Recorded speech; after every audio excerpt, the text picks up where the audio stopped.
Ayan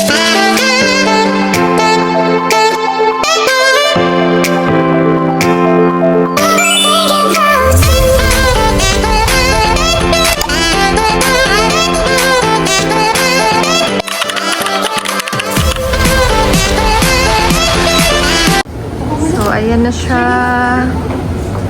Taray. Ganda? Ano feeling mo? Bet mo? Tingin? Pakita mo na kay Tito Dan mo. Hindi. Busy siya, oh. Busy. Thank you po. Love, tingnan mo na si Tiona. Ayan na siya, love. Ano? Bakit ibang bata rin lumabas?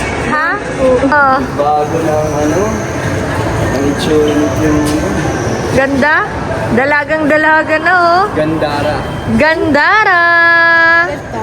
Huwag mo nang ganyanin. Parang nag-iba yung mukha niya, no? Parang nagdalaga siya. Parang nag-straight na. Oo. Pero blinover lang siya. Maganda, magaling. Nagpaplano dyan si Boss D magpaano rin. Dyan din siya next time. Satisfied, girl? Ready ka na sa school mo tomorrow? Wow. Wow. Oh, let's go na. Tara, let's na. So, yun po. Si Tiona po ang mag-take over ng ating vlog. So, let's start na po. So, ang gagawin po namin is gusto lang po namin ipakita yung mga nabili namin at yung pag-ayos namin or pag-organize namin na kasi po pasokan na po namin bukas. Wow, laksa mo girl ang boses at baka hindi nila marinig. So yun, mag-aayos po kami ng ano ni Tiona? School supplies. School supplies, and as you can see, meron siyang mga name label pero hindi po to sa notebook, sa mga things niya tulad ng ballpen, ng lalagyan ng crayon. So samahan niyo po kami sa pag-aayos ng kanyang school supplies. First, hindi pa ako nagpiprint pala po dito ng student name, grade section, and teacher kasi wala pa siyang final na na section and ng teacher. So, wait ko na siya ipiprint out kasi nagkaroon ako ng experience po dito guys na pag-print ko sa di ba, iba yung teacher niya. So, another print na naman. So, hihintayin ko na yung pinaka-final na na teacher and section. So, first, ang una nating aayusin muna. Bumili po ako nito sa TikTok shop. Actually, guys, ang gaganda rin naman ng ibang nabibili sa TikTok shop. Okay din naman siya, like sa mga ganito. Nasaan yung girl yung natin? Kunin mo yung pinamili natin toiletries pala lagay mo dito. Ando sa store.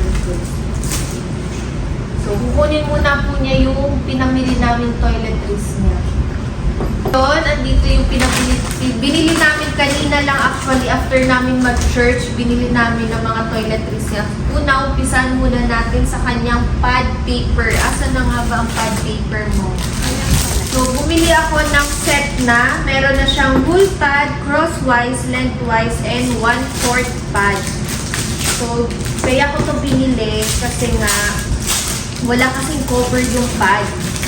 Baka pwedeng in case may mangyari nakaganon na siya sa paglalagay o pagmamadali ni Tiona, at least advance na tayong mag-isip na naka-organize na siya. And sana naman girl, at hanggang sa pagtapos ng school year is organized pa rin. Pero syempre, no bashing, hindi rin naman minsan na nasusunod yung ganon dahil sa mga cases na nagmamadali after break time, mga ganon. Syempre, gutom ang mga kids or alam nyo na. Yan. So, yan. Sana maging consistent pa rin. So, i-close mo na. So, get one push it of paper. Yun. So, lagyan lang natin ng maliit na label. Very, lang siya, minimalist. So, dito mo siya ilalagay. So, ako muna ang mag-aano sa'yo dahil puro so-so na muna tayo. Dito na muna siya. Kaso maliit ang nakatayo siya. Ito po yung style niya. Ay, ganda. Ang cute ng label ng Very niya. static. Very aesthetic. Dahil sa panahon niya yung gusto na ni Tiona ng Static. aesthetic. So, yan. Next. Saan mo siya ilalagay dito? So, ilagay mo na ang iyong notebook, girl. Ang dami nilang actually notebook. Pero kailangan niya ito dalhin kasi di na uuwi si Tiona. Maghapon na siya doon. Kaya kailangan niya na itong dalhin. 3, 4, 5, 6, 7, 8, 9, 10. 10 notebook, guys. So, wala pa dito yung books niya. Grabe, ang bigat nito. Pagsamantala dito muna. Hindi, pagsamantala dito muna sa loob. Kasi wala pa yung books. Yan. Ayos na siya. So, next. Dito na natin. Pencil case. So, get mo na, girl, ang Ako pencil case. malagay. Taray. So, dito, nakalagay kasi sa requirements, dito sa mga list na mga bibilhin na school supplies is red, blue, and black. Yan. Ang hirap nitong tanggalin, tapalan na lang. Para maglalagay girl ng label. Yan.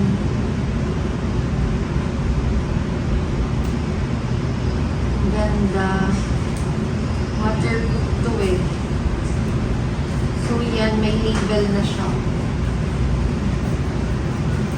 Ganda. And next is color blue. Hindi talaga matanggal yung tape na to. Paano ba to? Ganito ko na lang po siya ginagay. Para hindi po siya humihiga-higa. Para kahit po nakakuha. Kaya matanggal. Natanggal naman actually. Kaso grabe yung dikit niya. Ay, wag ko na tama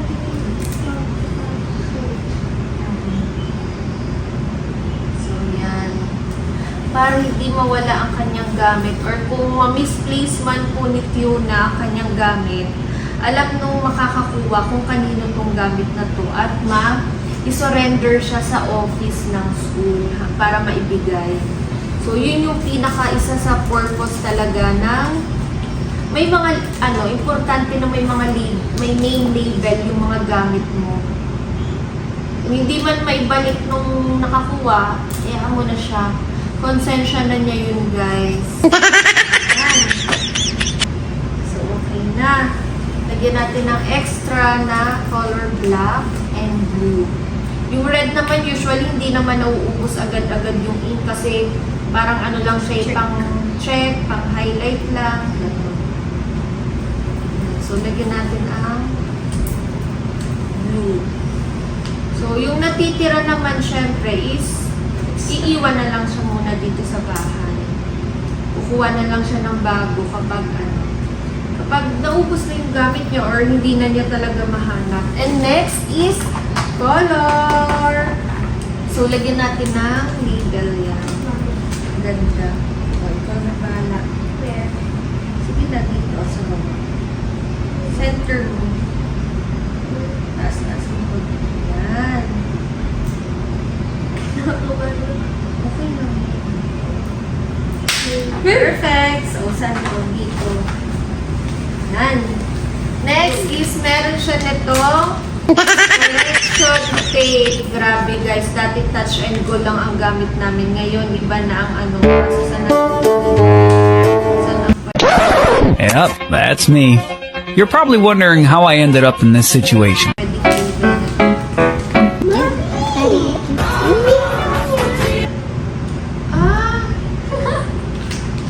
Refill lang.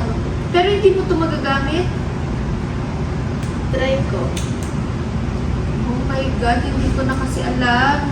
Refill lang pala yung nabili natin. Ayan no. Refill. Buti na lang ma'am may binili tayong mini correction tape dun. Meron pa. Dalawa. Wala, nasira ko na siya. Grabe, ganito naman yun. Kaya ako natin yan. Ang next na is glue stick. Wala na yung isang brand, yung HDW po ba yun? So, ito yung meron ngayon. So, lagay na natin. Ako na muna, natutuwa ako, girl.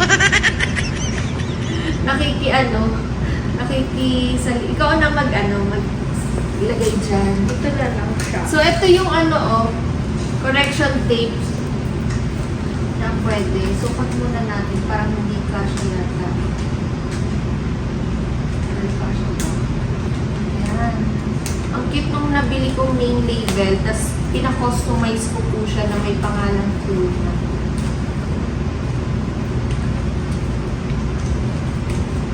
Stop muna. Stop muna muna. So, next naman is ang kanyang toiletries, tsaka mga ano niya, personal kit niya. Nagbili tayo sa grocery, guys. Nasaan yung ano, girl? Yung sa alcohol mo. Re-refillan na natin. Wait lang, guys, ha. Kukunin niya lang yung sa alcohol. So, ayan. Ang nagbabalik. First, ang toiletries ni Fiona, mga personal. Una, meron na siyang toothbrush. So, bumili ako ng maraming extra na toothbrush para pag, mapalitan niya kapag luma na. So, yan, first toothbrush. Ganito lang siya, guys, kaliit. Kasi pang ano lang siya, parang travel kit or pang sa school. Tapos yan, yun yung gagamitin niya. Yan. So, bumili tayo ng toothpaste. Maliit lang siya para kasya sa kanya. Pag naubos, bibili na lang. So, yan, toothpaste, lagay mo. And meron siyang wipes na antibacterial wipes, Lysol on the go. So, ilalagay niyo ulit yan. Bumili ako ng extra, pero pag naubos na siya natin. And lalo na, tag-ulan na, so kailangan na natin ng off lotion para iwas na makagatay ng lamok. Dahil kapag tag-ulan is prone tayo sa dengue sakit pag nakakagat ng lamok. So, may off lotion siya. And next is, dahil dalaging din na po ang ating Fiona, at the age of 10 years old, may menstruation na siya. So, pinapauna natin siya ng feminine wash. Siyempre, dapat always hygienic tayo, guys. And ito, hindi ko pa siya nare-refillan, pero nasa kwarto na merong siyang ilalagay dito na emergency medicine kit. Like, paracetamol lang naman. Tapos, Band-Aid. Pero, before natin to, ipapabaon natin to kay Fiona. Pero, i-aware natin, guys, ang kanyang school na meron siyang baon na gamot. For safety lang din, dahil gamot yung baon niya. Kahit sabihin natin paracetamol, i-inform lang natin ang kanyang teacher na meron siyang baong gamot. So, mamaya is lalagyan ko siya. Hanapin ko pa yung mga kailangan niyang ibaon na mga emergency meds. So, Kasi ito. po pag minsan po pag sobrang init, mabilis po kumain. Oo. So, ito, Band-Aid, para in case na magkaroon siya ng sugat, meron siyang mauubod. Yan. Sakto, kasyang-kasya siya. Lagyan lang natin ng 6 pieces. Oh my God. Parang nasira ko na agad ah. Yan. So yan, ilalagay niya yan. And last is yung alcohol. So hindi ko na pinakita masyado sa inyo po yung pag-pack namin. Pero halos yan lang naman, basic lang naman din. Yun lang naman po. So, re-refillan na natin ang kanyang alcohol spray. Ang hirap naman itong tanggalin.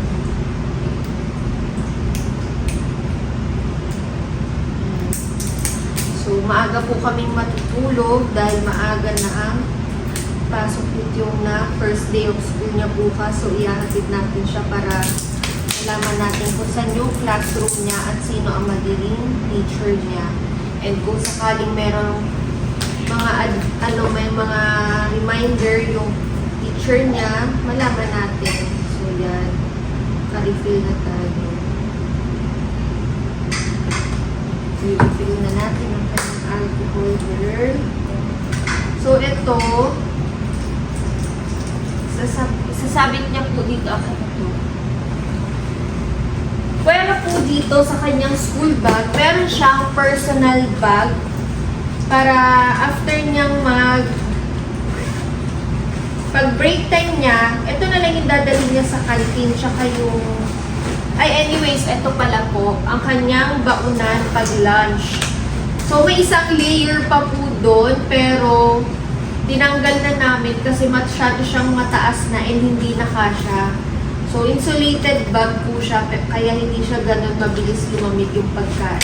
So, yan yung kanyang lunch box.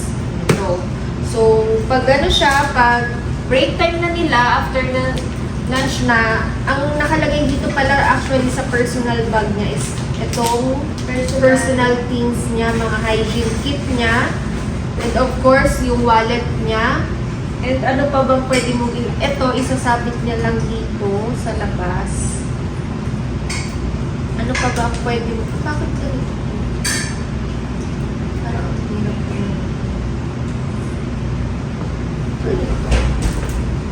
Okay. So, ilalagay niya na lang po dito sa gilid.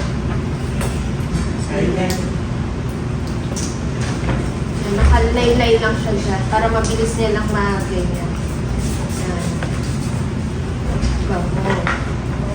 And yung lunchbox kasi niya hindi kasya eh. Bibit-bitin na lang niya.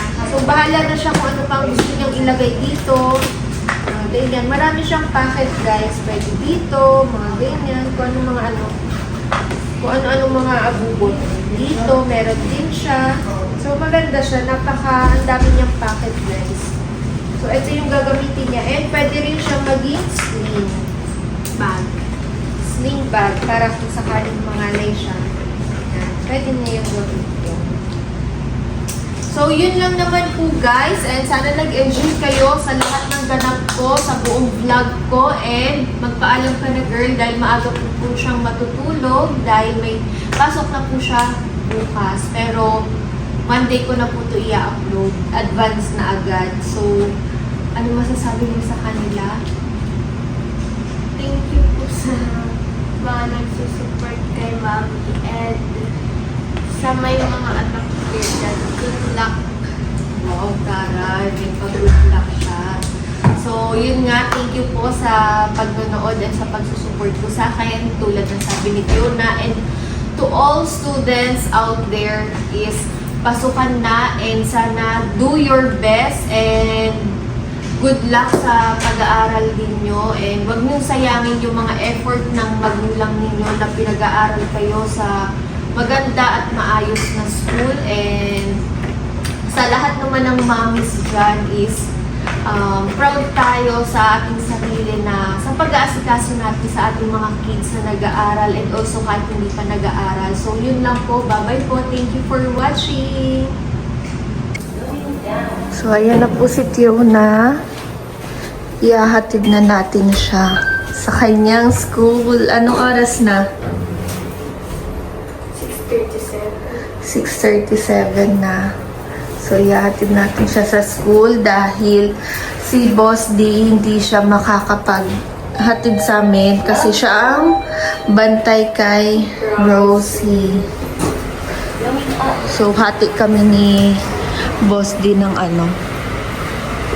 ng time, ng duty. Taray naman ni Ate Fiona, duty.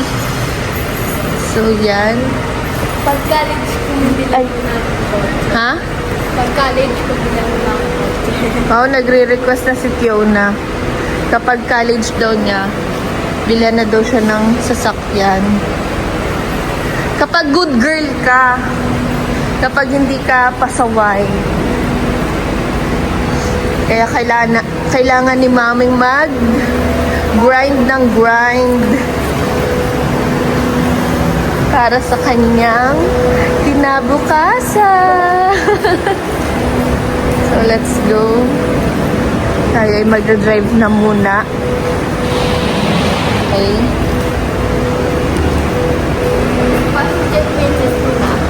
Oo. On the way na po kami sa school. Yan, first day of school ni Fiona. Gantong oras guys is traffic na. Dahil pasukan na. So, tatansyahin natin kung anong oras tayo pwedeng lumabas. And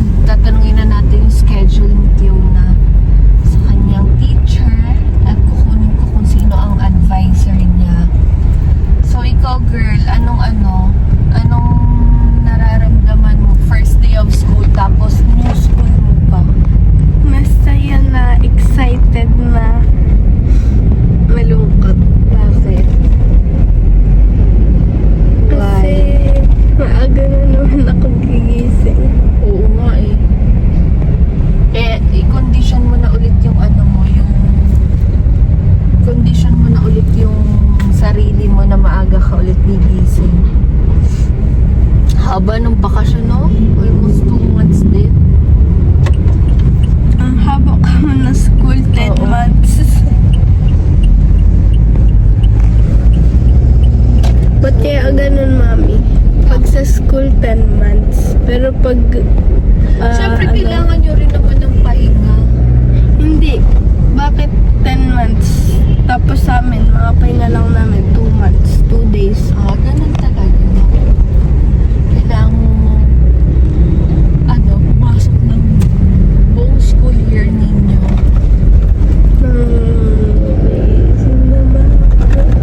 After naman ng study hard mo sa school, lalo na kapag ginagalingan mo, maganda naman yung magiging result niya in the future. Diba pangarap mo pa maging doktor? Dati, dalawa yung pangarap ko. Ngayon, natanggal na yung isa. Ano yung isa? Flight attendant. Taray. Kaso kasi may peklat ako eh. Saan? Dito sa ano ko, legs. Bakit? Paano infected ka? Di ba mami, birthmark? Yung balat. Hindi yung peklat. Balat yun. Birthmark. Pwede ba yun? Oo. So guys, habang nagdadrive ako, nag-iisip ako ang hirap kasi ng parking sa loob ng school nila yung na ang dami na agad nagpa-park.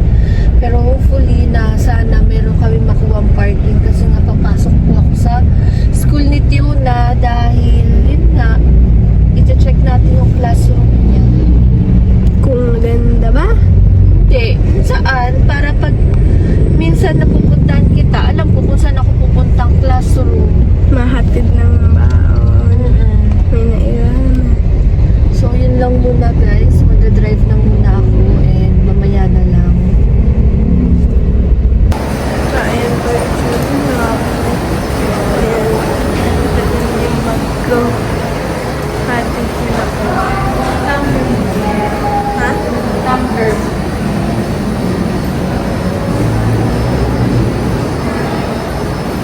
Meeting tayo, tapos tatanong natin sa new classroom.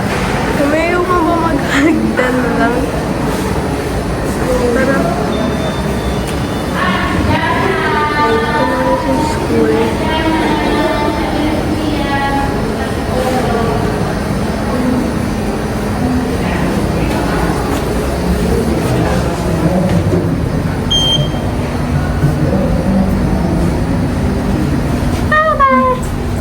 Ako na yung papasok. Ay, gamit. Grabe ang bigat guys ng gamit ni Tiona. Kaya talaga kailangan siyang ihatid sa school. Tapos may books pa. Wala pa tong book sa notebook pa lang to ha. Kadami mo kasi notebook.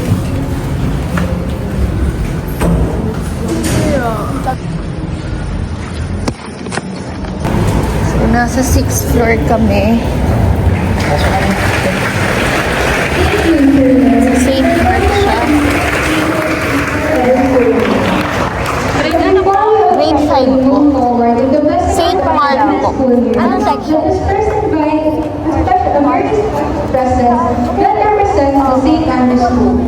He is energetic. He is loved by everyone. Ayun na si Joy wherever he goes. So yun guys, is pauwi na po tayo and naihatid na po natin si Tiona. So next time magko-commute na lang tayo kasi ang hirap ng parking. Pero pwede rin namang hindi tayo mag-commute. Kasi idadrop lang naman natin sa school si Tiona.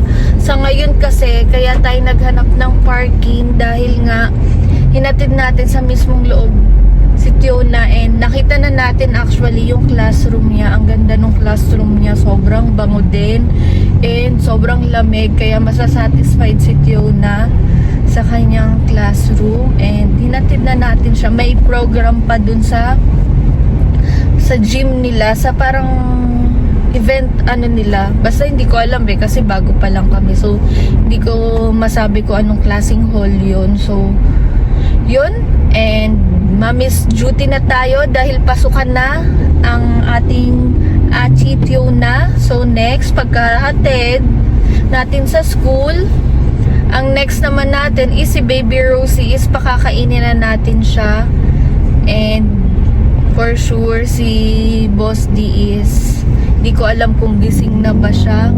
Kasi usually po nagigising po talaga si Boss D is 9 AM pa. So baka gising siya dahil gising na si Rosie. Feeling ko pagdating ko iiglip ulit si Boss D. Kasi nga putol-putol yung tulog niya.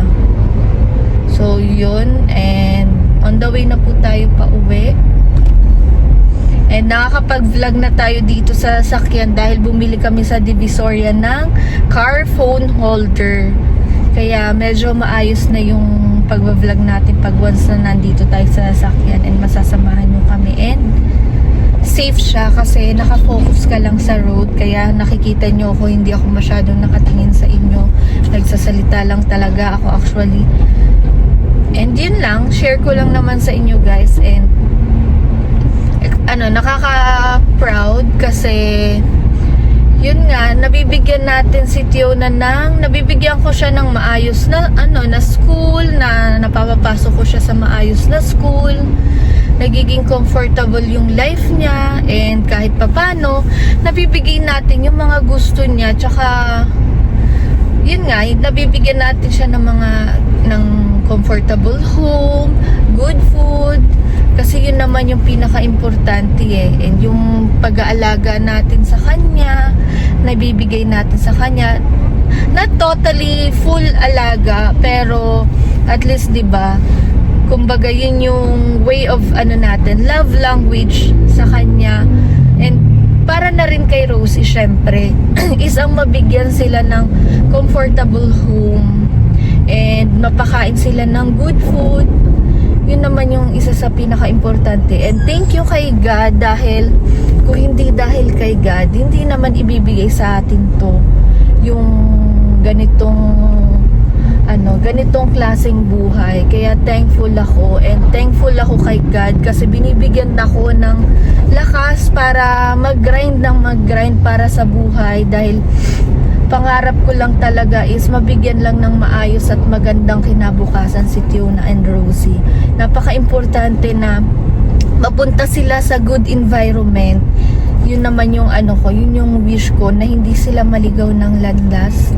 So dito na po tayo and malapit na. So i-end ko na din to dahil nga madilim sa parking.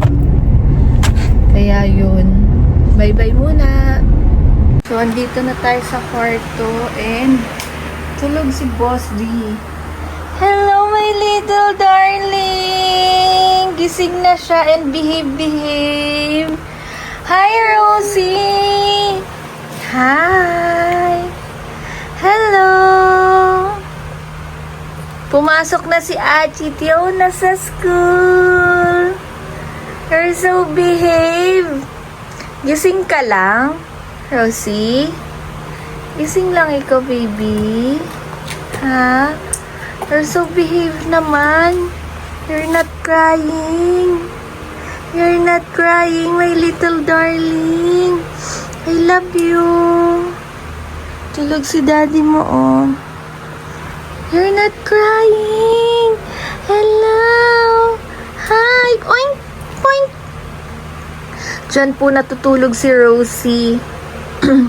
Kami ni Boss D dito sa kama and dito si Rosie. Hi! Ang lawak ng kanyang bed. So, pagulong-gulong siya dyan. So, pag nagigising lang siya, papasok lang kami dito sa playpen niya pag gabi, pag nagigising siya, para bigyan siya ng milk. Ay, no. That's dirty. Come. No. Hey. Hello. Where's your cat? Where's your cat? Hi. Good morning. That's your cat, Rosie. That's your cat. Ayan na po siya. Hi! You're not crying, huh? You're such a good girl. Hi! Wait. Hi! Gawa na tayo ng food mo. What do you want? Rosie? What do you want? You want chicken, carrots, and rice. Yan ang gagawin nating food niya. And ibe-blend natin ng konti na medyo may chunks na siya dahil yun yung sabi ng pedia niya. Hi! Graduate na po siya sa puree. Hi! So, andito na po kami at magsusundo na kami kay Tiona. Nasa gate. Tinawagan ko na yung nasa gate na yun. So, yan. Oh, pwede naman pala dito eh. Naikot mo pa. Naikot pa kita. Saan na kaya si Tiona? Ayun, may naghihintay na. Ito yung harap. Ayun! Tiona! Ika na! Yun na ang baby. First day of school. Dito, Dad. Ha? Ayan na siya. First day of school. Ang kanyang ano. Kamusta girl ang school? Okay lang. Nag-games kami, nanalo ko 2 beses. Nakakuha ko bukas yung prize. Anong prize? Surprise eh. Bukas na daw yung surprise. May friends ka na? Mababait naman mga classmate mo. Anong pangalan ng mga nakilala mo? Nalimutan ko. Yun lang. Patay. So, pagkasundo namin kay Tiona, diretso kami tayo ng charity. Naghanap tayo Yes, na hanap tayo. matutulungan. So, masarap yung food mo. Ha? Ang dami. May ice cream, may... Saan? Yun sa canteen. Oo, maganda yung kantin. Mura lang. Opo. Tapos may ano rin yata doon. May sausage, Sausage. hotdog, biscuit. Yun talaga yung ano, yung magandang balita mo. Alin? Kantin. Yun talaga yung tinignan Yung niya. pagkain talaga yung ano niya muna, in-observe niya muna. So, yun. Sarado. Kami maghanap na muna, guys. Yes. Later na muna Charity po. muna po kami. Bye-bye.